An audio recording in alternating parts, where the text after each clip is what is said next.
এই রকম একটা সভায় কিছু বলার ইচ্ছা, এটাকে সাধুবাদ না জানিয়ে পারা যাচ্ছে না।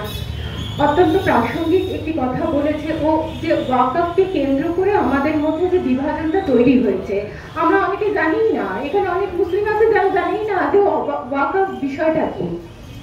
আমাদের মধ্যে প্রচন্ড কৌতূহল প্রবণতা রয়েছে, আমরা প্রতিবেশীর হাড়ির খবর রাখবো, কিন্তু বিধর্মী সহনাগরিকের ধর্মের প্রতি আমাদের একটু অনুরাগ তো দূরের কথা, আগ্রহ নেই। যদি থাকতো, হাড়ির খবরের মধ্যেই কিন্তু আমরা নিজেদেরকে আবদ্ধ করে রাখতে পারতাম না।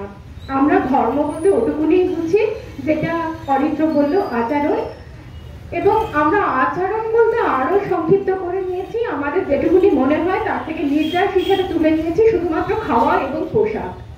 এ জবাই না করলে খাবে না, ও এটা ছোঁয়া লাগলে খাবে না, ও নিরামিষ ছাড়া খাবে না, এই আহার দিয়ে ছুটমার্গ তৈরি করা হচ্ছে, কাজের কাজ আসলেই কিছু হচ্ছে না।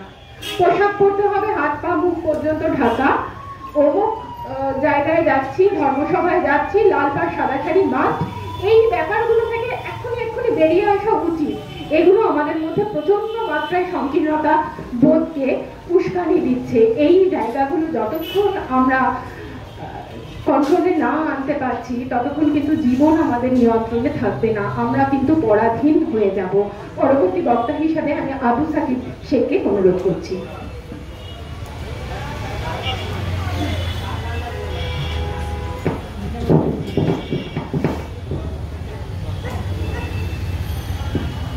মোরা এক বৃন্তে দুইটি কুসুম। কিসের কুসুম? আনন্দধারার আয়োজনে উপস্থিত সম্মানীয় অতিথিবর্গদের এবং আমার শ্রেণীর ভালোবাসার শিক্ষক শিক্ষিকা এবং সামনে বসে থাকা বয়োজ্যেষ্ঠ সমবয়স্ক ছোটদেরকে আন্তরিক সালাম, ভালোবাসা এবং শ্রদ্ধা জানাই। কিসের কুসুম এটা তো বলবোই, কিন্তু তার আগে আমি আমার একটা ছোট্ট ভুল সংশোধন করে নিই। যখন বিপিএড করছিলাম সেকেন্ড সেমিস্টারে ম্যাম একদিন ক্লাস নিচ্ছিল, অনলাইন ক্লাস শেষের দিকে। কেউ একজন জিজ্ঞাসা করেছিল যে কর্মযোগ কি? ম্যাম উত্তর দিয়েছিলেন যে নিঃস্বার্থভাবে কাজ করে যেতে হবে, ফলের আশা করা যাবে না। তো এটা বলতে বলতে ফিজিক্যাল এডুকেশন রিলেটিভ যেহেতু ফিজিক্যাল এডুকেশনে গিয়েছিলেন, তো ম্যাম বলেছিলেন ফিজিক্যাল এডুকেশন শুধুমাত্র সাবজেক্টের মধ্যে পড়ে থাকলে হবে না, এটা একটা বিশাল বড়, যেটা হচ্ছে ওপেনেও যেতে হবে। তো ম্যাম বলেছিলেন আমি নিজেকে গর্ব করে বলতে পারি যে আমি একজন ফিজিক্যাল এডুকেশনের শিক্ষিকা। তখন আমার মনে হয়েছিল সিলেবাস শেষ করে না, আবার নিজেকে গর্ব করে বলবে। তো এখন বুঝতে পারি, তখন অজ্ঞতা অবস্থায় বুঝতে পারিনি, এখন বুঝতে পারি সত্যিই তো ফিজিক্যাল এডুকেশন মানে ওই যে ক্যালিস্থেনিক্সের 1 2 3 4 আর মার্চিং এর 1 2 1 আর ফুটবলের লাথি মারা নয়। ফিজিক্যাল এডুকেশনের ডেফিনেশনেই বলা আছে শারীরিক, মানসিক, আধ্যাত্মিকের সঙ্গে সঙ্গে সামাজিকরণ। তো সামাজিকরণ কি সত্যি সম্ভব ওই সিলেবাসের মধ্যে, ওই 4 দেয়ালের ক্লাসরুমের মধ্যে, মাঠের মধ্যে? না। সামাজিকরণ করতে গেলে অবশ্যই ফিল্ডে বেরোতে হবে, ওপেন খোলা আকাশের নিচে বেরোতে হবে, মানুষকে বোঝাতে হবে। তো ম্যামের এই আয়োজন সত্যিই ভালো লাগছে। আজ আমি এই মঞ্চে কিছু বলতে পেরে গর্বিত হচ্ছি। ধন্যবাদ জানাচ্ছি আরো একবার ম্যামকে। তো কিসের কুসুম? কবি কাজী নজরুল ইসলাম কুসুম উপমা ব্যবহার করেছিলেন ধর্মীয় সাম্প্রতিক মিলনের জন্য। তিনি দেখিয়েছিলেন একই বৃন্তে দুইটি কুসুম, হিন্দু মুসলমানের মিলন। দুটি ধর্ম আলাদা, তবুও একই বৃন্তে কুসুম, ভারতবর্ষেরই মানুষ। কিন্তু বিশিষ্ট সাংবাদিক ময়ূরঞ্জন চৌধুরী তিনি বুঝতেই পারেনি কিসের কুসুম, কারণ ওই কুসুম যেন আজ ধীরে ধীরে পৃথক হয়ে পড়ছে।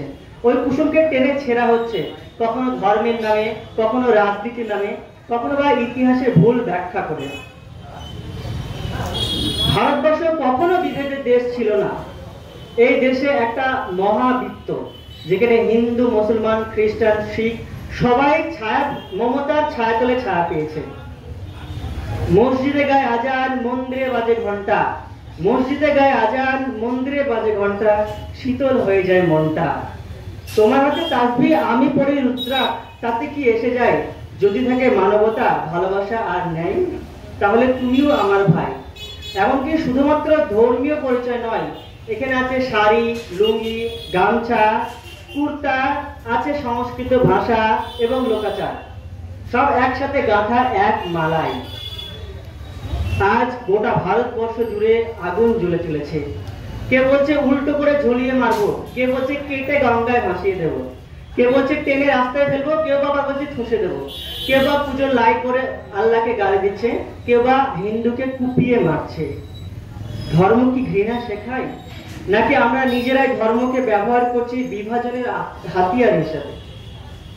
আর কিছু কিছু সময় আসলে এই বিভাজন যেন আরো বেড়ে যায়। যেমন কিছুদিন আগে পহেলগাঁওয়ের ঘটনা। এই ঘটনার পর কি দেশ জুড়ে মুসলিম সম্প্রদায়ের উপর এক ঘৃণা ছড়িয়ে পড়েছিল। নিরীহ সাধারণ মুসলিমদেরকে আমরা ঘৃণার চোখে দেখছিলাম। কিন্তু ওই ঘটনা ঘটিয়েছিল তারাই ঘটিয়েছিল যারা বিকৃত মনের জঙ্গির কাজ ছিল ওটা। কিন্তু ইসলাম কখনোই জঙ্গিদেরকে সাপোর্ট করে না। এইরকম ঘটনা যেন আমাদের ভালোবাসা ও সম্প্রীতিকে আলাদা না করতে পারে, ভাগ না করতে পারে, এই বস্তুটুকু আজ আমাদের বেশি দরকার।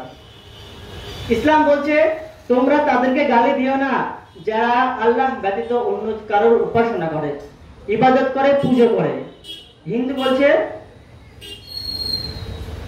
বিশ্বের সকল মানুষই আমরা একই পরম আত্মীয়, একই পরম আত্মীয় আমরা সকল মানুষই বিশ্বের।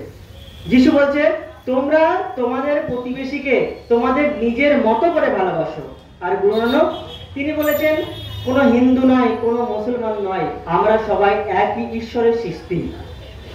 তাহলে কিসের এত বিভেদ, কেন ঝরে রক্ত? কিসের এত বিভেদ, কেন ঝরে রক্ত? তোমরা কি নাও ওই ঈশ্বরের ভক্ত?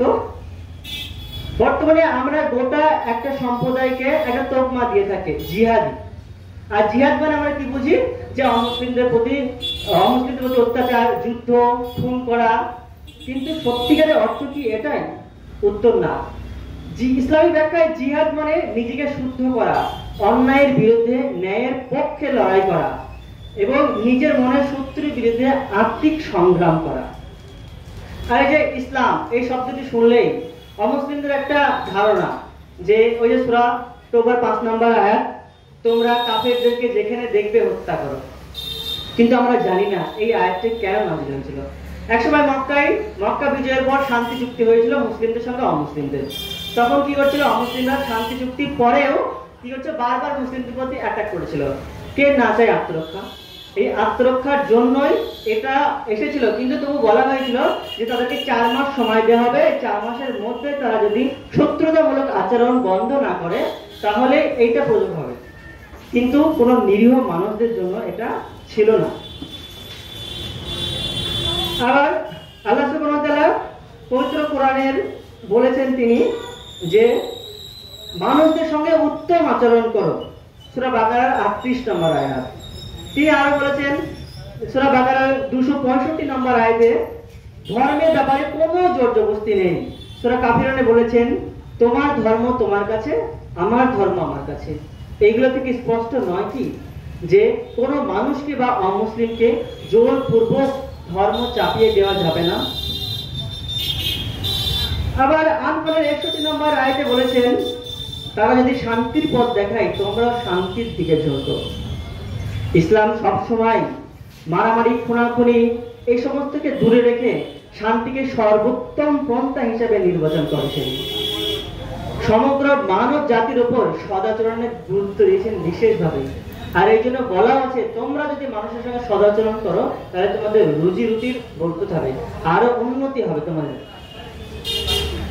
আর ইসলামের শেষ পয়গম্বর আমরা সবাই জানি মুহাম্মদ সাল্লাল্লাহু আলাইহি ওয়াসাল্লাম। এই নামটা শুনলেও আমরা সবথেকে যেটা বেশি জানি ওই যে 11টা বিয়ে এবং 9 বছরের আয়েশার সঙ্গে বৃদ্ধাকালের বিয়ে। কিন্তু এটা আমরা জানি না যে তার জন্ম থেকে শুরু করে মৃত্যু পর্যন্ত সদাচরণ, সত্যবাদ, ন্যায়পরায়ণে ভর্তি। এটা আমরা জানি না। শুধুমাত্র মুহাম্মদ সাল্লাল্লাহু আলাইহি ওয়াসাল্লাম নয়, শ্রীরাম, শ্রীকৃষ্ণ, যিশু প্রত্যেকেরই জীবনে যদি আমরা পড়ি তাহলে আমরা বুঝতে পারবো যে খুনাখুনি, মারামারি কেউই চায় না। সবাই বলেছেন যে ভ্রাতৃত্ববোধ, সদাচরণ। সবাই বলেছেন যে তোমরা মিলেমিশে থাকো, মারামারি নয়। কিন্তু আমরা অজ্ঞাত অবস্থায় কিছু জানি না। তাই কোনো ধর্মকে বুঝতে গেলে কোনো মানুষকে দেখে নয়, তার ধর্মগ্রন্থ দেখে বুঝতে হবে। ধর্ম শুধু উপাসনা নয়, ধর্ম মানে সহানুভূতি, ধর্ম মানে ক্ষমাশীল, ধর্ম মানে সম্পূর্ণ জীবন বিধান। ভারতবর্ষের আসল শক্তি ছিল তার বৈচিত্র্য, আর সেই বৈচিত্র্যকে আজ যারা টেনে ছিটতে চাইছে, নিঃশেষ করতে চাইছে, তাদের বিরুদ্ধে রুখে দাঁড়ানোর সত্যিকারের ধার্মিকতা।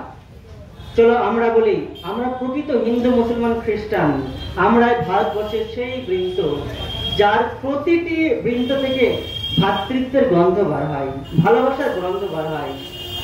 ঘৃণাকে প্রত্যাখ্যান করি, সম্প্রীতির আলো জ্বালাই, আর একসাথে বলি আমরা এক বৃন্তের শত শত কুসুম, আমরাই ভারতবর্ষ।